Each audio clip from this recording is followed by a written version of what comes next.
ఇటీవలే ప్రాజెక్టులు నిండేలా దంచికొట్టిన వానలు సుమారు వారం రోజుల తర్వాత మరోసారి తెలంగాణను ముంచెత్తుతున్నాయి. మెదక్ జిల్లాలోనైతే కుండపోత వర్షం బీభత్సం సృష్టిస్తోంది. మంగళవారం రాత్రి నుంచి ఉరుములు మెరుపులతో తెరిపి లేకుండా కురుస్తున్న వానతో మెదక్ నగరం మొత్తం జలమయమైంది. పెద్ద శంకరంపేట, రామాయంపేట మండలాల్లో ఇళ్లలోకి నీరు చేరింది. చేగుంట మండలం నార్సింగి వద్ద 44వ జాతీయ రహదారిపై భారీగా వరద ప్రవాహం కొనసాగుతోంది. దీంతో కిలోమీటర్ల మేర వాహనాలు ఎక్కడికక్కడే నిలిచిపోయాయి. రైన్పల్లి ప్రాజెక్ట్ చెల్మెడ వాగులు ఉధృతంగా ఉరకలెత్తుతున్నాయి. హవేలీ ఘన్పూర్ మండల తిమ్మాయిపల్లి చెరువు వరద భారీగా రావడంతో గ్రామస్తులను తాళ్ల సాయంతో సురక్షిత ప్రాంతాలకు తరలించారు. తిమ్మనగర్ నుంచి రాయన్పల్లి వెళ్లే రోడ్డుకు భారీ గండి పడింది.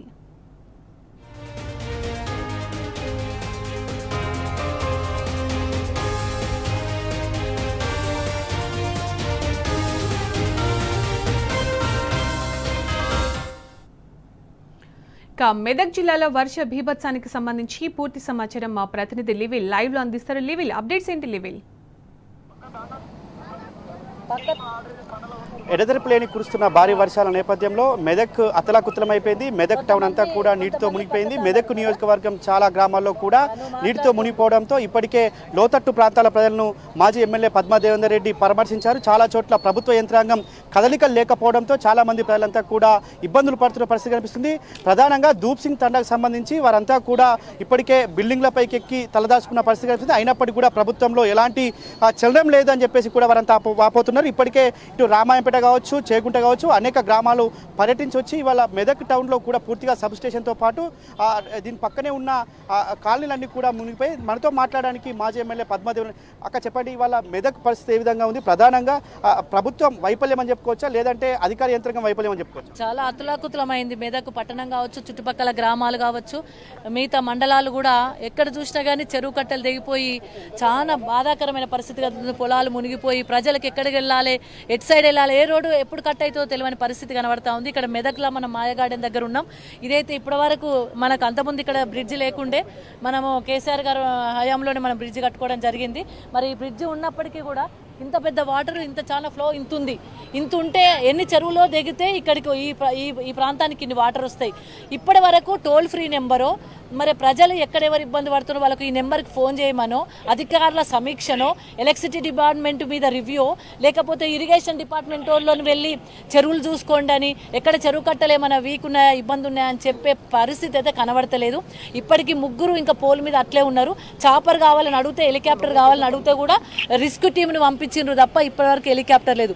అంతకుముందు కేసీఆర్ గారు హయాంలోనైతే టేకులగడ్డల 7 పాయల దగ్గర 12 మంది ఇరుక్కుపోతే వెంటనే తీసుకొచ్చుకుని వాళ్ళని సురక్షితంగా వాళ్ళ ఇళ్లకు పంపించడం జరిగింది. కానీ ఇక్కడ ఇప్పటి వరకు నిన్నటి నుండి వాతావరణ శాఖ హెచ్చరికలు చేసింది, 100% వర్ష పరిస్థితులు ఉన్నాయి కాబట్టి అలర్ట్గా ఉండమని. కానీ వీళ్ళు అలర్ట్గా లేరు. ఎక్కడ కూడా ప్రభుత్వము కనీసం చర్యలు తీసుకోలే. కమిషనర్లు ఎక్కడున్నారో తెలుసు, రామాయణపేట కమిషనరే లేడు. ఇప్పటిదాకా నేను తిరిగేస్తే ఎక్కడ నీళ్ళు వస్తున్నాయి, ఎటు పోతున్నాయి, ప్రజలకు భయభ్రాంతులకు గురవుతున్నారు. ఓవైపు రైతులు పంట పొలాలు మునిగిపోయి ఏడుస్తున్నారు, ఓవైపు రోడ్ ఎక్కడ కట్ అవుతుందో తెలియని పరిస్థితి. రాకపోకలు బంద్ అయినాయి. ధూప్ సింగ్ తాండా రవి లైన్లో ఉన్నాడు, రవితోనే మాట్లాడుతున్నా. ధూప్ సింగ్ తాండా గురించి మాట్లాడితే చుట్టూ వాటర్ వచ్చేసినాయి. ఆ చుట్టూ వాటర్ వచ్చేయడం వల్ల అక్కడ ఇప్పటివరకే మనం బ్రిడ్జి కేసీఆర్ హయాంలోనే దానికి ఒక బ్రిడ్జ్ కూడా మన కన్స్ట్రక్షన్ చేయించడానికి ఇచ్చినాం. అంతలోపల మన ప్రభుత్వం పోయింది. మన ప్రభుత్వం పోయిన తర్వాత ఆ కన్స్ట్రక్షన్ బ్రిడ్జిని కంప్లీట్ చేయలేకపోయినారు. దాంతో ధూప్ సింగ్ తాండంతా కూడా ఇవాళ నీళ్ళలో ఉండాల్సిన పరిస్థితి వచ్చింది.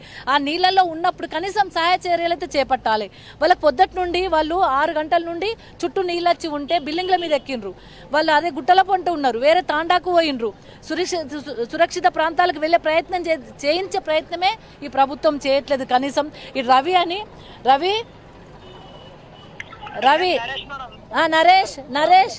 నరేష్ ఎట్లున్నారు తమ్మ, ఎట్లున్నారు మీరు?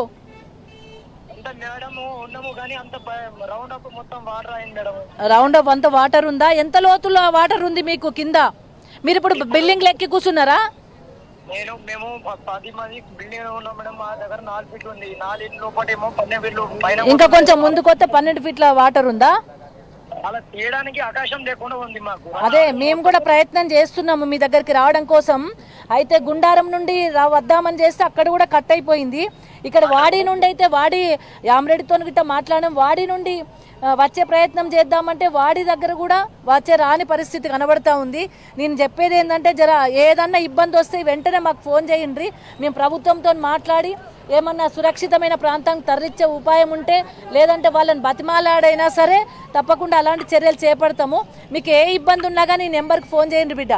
ఏమైనా ఇబ్బంది అనిపిస్తే ఫోన్ చేయండి, తప్పకుండా మీకు తగిన సాయం అందిస్తే. ఇప్పుడే కలెక్టర్ గారితో మాట్లాడదాం, మన సిఎస్ గారితో కూడా మాట్లాడదాం. వాళ్ళ ఎవరైనా మంత్రులు ఉంటే ఆ మంత్రులతో కూడా రిక్వెస్ట్ చేసుకుందాం, వాళ్ళని ఎట్లన్నా చేసి మంచిగా చూసుకోమని, మంచిగా తీసుకొచ్చే ప్రయత్నం చేద్దామని. మీరైతే జాగ్రత్తగా ఉండి ఏమైనా ఇబ్బంది ఉంటే ఈ నెంబర్కి ఫోన్ చేయండి. ఓకేనా? రైట్ నరేష్, రైట్ అమ్మా, థ్యాంక్ యూ. ఇది ప్రధానంగా ఇవాళ అధికారులు ఎందుకు ఈ విధంగా అధికారులు కూడా చర్యలు చేపట్టలేదు? జిల్లాకు ఇన్ఛార్జ్ మంత్రి ఉన్నాడు, జిల్లా మంత్రి ఉన్నాడు, ఎందుకు వారు ఎవరు కూడా ఈ దిశ రాలేదు? ముఖ్యమంత్రి ఏమో ఇతర రాష్ట్రాల్లో పర్యటన చేస్తున్నారు. ఎందుకు అంటే వర్షాలు వస్తాయని 2-3 రోజుల నుంచి హెచ్చరికలు జారీ చేసిన ప్రభుత్వ వైఫల్యం ఎందుకు చెందింది? మాకు కూడా అదే అర్థం కావట్లేదు. ప్రజాపాలన అంటారు, లేకపోతే ప్రజల కోసం అంటారు, లేకపోతే హామీల వరకే పరిమితం అవుతారు. గింత వర్షం పడి గింత ఇబ్బందికరమైన పరిస్థితులు ఉంటే రివ్యూ ఉండదా, సమీక్ష ఉండదా? ముఖ్యమంత్రి గారు ఒక సమీక్ష పెట్టుకోరా?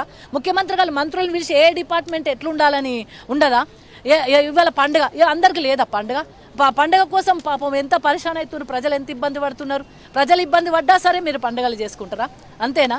ఈ రివ్యూ లేదు, సమీక్షలు లేవు, కనీసం ఎక్కడ ఎటువంటి పరిస్థితి వచ్చింది? ఇంత వర్షం పరిస్థితి ఇంత ఎక్కువగా ఉన్న సందర్భంలో ముందే వాతావరణ శాఖ అలర్ట్ చేసినా కానీ ఇప్పటి వరకు వాళ్ళకి నిమ్మకి నీరెత్తినట్టే ఉన్నారు.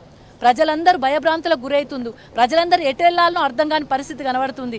ఇప్పుడు ఆడ రామాయణపేట దగ్గర ఆ చెరువు మీద నీళ్లు పోతుంటే, చెరువు 5 చెరువులో నీళ్ళు ఒక్క దగ్గరికి వచ్చి చాలా ఇబ్బంది అవుతుంటే హైవే మీద అటు పోలేక ఇటు రాక చిన్న పిల్లల్ని వేసుకొని ఉన్నారు అక్కడ. వాళ్ళు ఎక్కడికి వెళ్ళాలి? వాళ్ళకు నెంబర్ ఇచ్చి ఎట్టు వెళ్ళాలి, ఎట్నుండి వెళ్ళాలి మమ్మల్ని అడుగుతున్నారు. అమ్మ మేము ఇటు వెళ్ళాలంటే, ఏ ఊరు వెళ్ళాలంటే ఇట్లా వెళ్ళాలి, ఎట్లా వెళ్ళాలని అడిగే పరిస్థితి కనబడుతుంది తప్ప వాళ్ళకి మండలానికి ఒక టోల్ ఫ్రీ నెంబర్ ఇచ్చి పలానా దగ్గర సంప్రదించుండ్రంటే కనీసం ఆ నెంబర్ కన్నా ఫోన్ చేద్దరు. ఎంపీడీఓలకు, ఎంఆర్ఓలకు అలర్ట్ చేయలేదు, కనీసం కమిషనర్లు అలర్ట్ లేరు. ఒక పోలీస్ సిబ్బంది కాడ కొంతమంది ఆడ రిస్క్ టీం దగ్గర కనబడ్డారు తప్ప ఇక్కడ వరకు నేను ఫోన్ చేసి ఎస్పీ గారికి చెప్పి ఇక్కడ చాలా ఇబ్బంది అవుతుంది, చాలా మంది ఉన్నారు, ఇట్లాంటి వాటర్ వచ్చిన దగ్గర చాలా మంది చూడడానికి వస్తారు, కొంతమంది ఏమో అటు ఇటు వెళ్ళడానికి ప్రయాణం చేయడానికి వస్తారు. అక్కడ కొంచెం పోలీస్ ప్రొటెక్షన్ పెట్టిండ్రంటే ఇవాళ 2 కానిస్టేబుల్ అని పెట్టిండ్రు. అంటే ఎక్కడికక్కడ అప్రమత్తంగా ఉండాల్సిన ప్రభుత్వము బాధ్యత రహితంగా, అసలు బాధ్యతనే లేనట్టుగా, ఏదో వచ్చినమా అంటే వచ్చినమా అధికారంలోకి, పోయినమా అంటే పోయినమా అని అన్నట్టే ఉంది తప్ప బాధ్యత రహితంగా ప్రవర్తిస్తున్నారు తప్ప బాధ్యతతో ఉండట్లేదు. ప్రజల వాళ్ళకు ఎంత ఇబ్బంది వచ్చినా, గింత ఇబ్బంది చూస్తాను. నాకు ఇవాళ నిజంగా చెప్తున్నా, చాలా ఇంత నీళ్ళు 25 సంవత్సరాలు నేను రాజకీయాల్లోకి వచ్చి కానీ మెదక్కుని ఇంత నీళ్ళ పరిస్థితి ఎప్పుడు చూడలే. అది వాతావరణ శాఖ హెచ్చరికలు చేసింది వర్షం వస్తున్నప్పుడు కనీసం ఎక్కడ చెరువు కట్టెట్లుంది, ఇరిగేషన్ అధికారులు ఏం చేస్తున్నారు, లేకపోతే ఏ రోడ్డు దగ్గర ఏం కట్ అయితే ఏం చేయాలి, ఎట్లా అప్రమత్తం చేయాలి, ప్రజలను ఎట్లా అప్రమత్తం చేయాలి, అధికారులను ఎట్లా వాళ్ళని ఆదేశాలు ఇవ్వాలనేదే లేదు. ప్రభుత్వానికి లేదు, అధికారికి లేదు, ప్రజాప్రతినిధులకు లేదు. ఇప్పుడు కొద్దిసేపటి క్రితమే రెవెన్యూ మంత్రి సమీక్ష సమావేశంలో హెలికాప్టర్లు మీరు చాలా మంది అడుగుతున్నారు కానీ మేము పంపించే పరిస్థితి లేదని చెప్పారు. దాన్ని ఎట్లా చూడొచ్చు అసలు? అదే అంటున్నా కదా, నిర్లక్ష్యం. పొద్దుటి నుండి సమీక్షలు పెడితేనేమో వాళ్ళకి పరిస్థితి అర్థమవుతుంది, ఇప్పుడు సమీక్ష పెడితే వాళ్ళకి ఏం పరిస్థితి అర్థమవుతుంది? డెఫినెట్గా ప్రజలను అప్రమత్తం చేయకపోవడం వల్ల, అధికారులు అప్రమత్తం లేకపోవడం వల్ల, గవర్నమెంట్ అప్రమత్తం లేకపోవడం వల్ల ఎక్కడికక్కడ ప్రమాదాలు వచ్చినాయి. ఆ ప్రమాదాలకు కారణం ప్రభుత్వమే. ప్రమాదాలు వచ్చినప్పుడు వాళ్ళు మధ్యలో ఇరుక్కపోయినప్పుడు, నీళ్ళలో ఇరుక్కపోయినప్పుడు, మధ్యలో బ్రిడ్జిల మీద ఇరుక్కపోయినప్పుడు వాళ్ళని తీసుకొచ్చుకోవాలి. నాకు చాపర్లు లేవు, లేకుంటే హెలికాప్టర్లు లేవు, మేము ఇప్పుడు స్పందించమంటే ఎట్లా కుదురుతుంది? మీరు పొద్దుటి నుండి కనుక రివ్యూ చేసినట్టయితే కనీసం మీకు మీ దృష్టిలో వస్తుండే, ఆ దృష్టికి ఏం చేయాలనే ఆలోచన ఉంటుండే. ఇప్పుడు అంతర్ దగ్గరికి వెళ్ళి డిమాండ్స్ వస్తున్నాయంటే వస్తే మీరు అప్రమత్తం చేయలే ప్రజల్ని. మీరు ప్రజలను అప్రమత్తం చేయలేదు, అధికారాన్ని అప్రమత్తం చేయలేదు, మీరు అప్రమత్తం కాలేదు. అట్లాంటప్పుడు మాకు ఇబ్బంది, ప్రజలకు ఇబ్బంది వస్తుంది, చాలా ఇబ్బంది వస్తుంది. ఆ ఇబ్బందికి వాళ్ళు అవస్థలు పడుతున్నారు, ఆ అవస్థలతో ప్రమాదాలకు గురి అవుతున్నారు. ఇది జరుగుతుంది. మరి ప్రభుత్వానికి చీమ కుట్టినట్లేదు. ప్రధానంగా 10 సంవత్సరాల కాలంలో ముఖ్యమంత్రి కేసీఆర్ ఉన్నప్పుడు ఎప్పటికప్పుడు అటు సంబంధిత శాఖల మంత్రులతో పాటు ఎమ్మెల్యేలతో కూడా ఎప్పటికప్పుడు టెలికాన్ఫరెన్స్ నిర్వహించి హెలికాప్టర్లు జిల్లాకు ఒకటి సమకూర్చి ఎప్పుడు ఎన్డీఆర్ఎఫ్తో కావచ్చు, ఎస్డీఆర్ఎఫ్తో సమావేశాలు ఏర్పాటు చేసి ఎప్పటికప్పుడు సమీక్షలు చేసేవారు. కానీ ఇవాళ ఆ 10 ఏళ్ల కాలం అట్లా జరుగుతాయి, ఇవాళ ఈ 20 నెలల కాలంలో ఎందుకు ఈ విధంగా జరిగింది? అదే ఇతర రాష్ట్రాలకు, ఇతర ప్రోగ్రాంలకు 10 కిలోమీటర్లకు కూడా హెలికాప్టర్ దొరికే ఈ ప్రభుత్వ పెద్దలకు ప్రజల ప్రజలను కాపాడడంలో ఎందుకు లేదనుకోవచ్చు? అదే అంటున్నా, ఇప్పుడు ఏదైనా కావాలని నల్గొండ పోయే అక్కడ 60-70 కిలోమీటర్లు, హైదరాబాద్ నగరానికి 100 కిలోమీటర్ల లోపల ఉన్న దానికి 60-70 కిలోమీటర్ల దానికి హెలికాప్టర్లో పోయి శంకుస్థాపనలు చేసేస్తున్నారు వీరు. అవి కేసీఆర్ గారు ఇచ్చిన వర్కులకే కొబ్బరికాయలు కొట్టొచ్చే పరిస్థితి ఉన్నది. కానీ ఇక్కడ ఇంతమంది ప్రమాదాలకు గురైంది, ఇంతమంది రక్షించుకోవాలనే బాధ్యత మాత్రం ప్రభుత్వానికి కనబడతలేదు. కేవలం వాళ్ళకి ఏంటంటే అధికారంలోకి వచ్చింది తప్ప వాళ్ళకి పరిపాలన మీద అవగాహన లేదు, ఆర్థిక వ్యవస్థ మీద అవగాహన లేదు, ప్రజలపైన మక్కువ లేదు, కనీసం ప్రజల పరిపాలన లేదు. కేసీఆర్ గారైతే 3 రోజుల ముందుగానే వర్షం వస్తుంది, 4 రోజుల ముందంటేనే ఇరిగేషన్ అధికారులతో సమీక్ష చేసి పలానది ఇట్లా జరుగుతుంది, మీరు జాగ్రత్తగా ఉండండి, కలెక్టర్లు అప్రమత్తంగా ఉండాలి, పోలీస్ శాఖ అప్రమత్తంగా ఉండాలి, వైద్యులు కూడా అప్రమత్తంగా ఉండాలని చెప్పేసి 4 రోజుల ముందుగానే అందరిని ఎక్కడోళ్ళు అక్కడ మమ్మల్ని ప్రజాప్రతినిధులుగా ప్రజల దగ్గరనే ఉండు, ప్రజలతో ఉండునని చెప్పేసి చెప్పిన వ్యక్తి గౌరవ కేసీఆర్ గారు. కానీ ఈ రోజైతే ఇప్పుడు అది కనబడతలేదు. అక్కడ తేకులగడ్డ దగ్గర 10 మందిని ఇమ్మీడియట్గా హెలికాప్టర్ పంపించి తీసుకొచ్చిన ఘనత గౌరవ కేసీఆర్ గారిది. ఇప్పుడు ఇవాళ ఏదైతే గత 10 సంవత్సరాల్లో సమీక్ష సమావేశాలు నిర్వహించి ఒక్క ప్రాణ నష్టం జరగకుండా ఆనాడు ఏర్పాట్లు చేసేవారు. కానీ వాళ్ళు ఉన్న 20 నెలల పాలన పూర్తిగా అస్తవ్యస్తం అయిపోయింది. వారి శంకుస్థాపనలకు, వారి ప్రారంభోత్సవాలకు ఉన్న హెలికాప్టర్ వాళ్ళ ప్రజల ప్రాణాలు కాపాడుకోవడం లేకపోవడం శోచనీయమని చెప్పేసి కూడా పద్మదేవేంద్ర రెడ్డి మండిపడుతున్న పరిస్థితి కనిపిస్తుంది. Vote studio.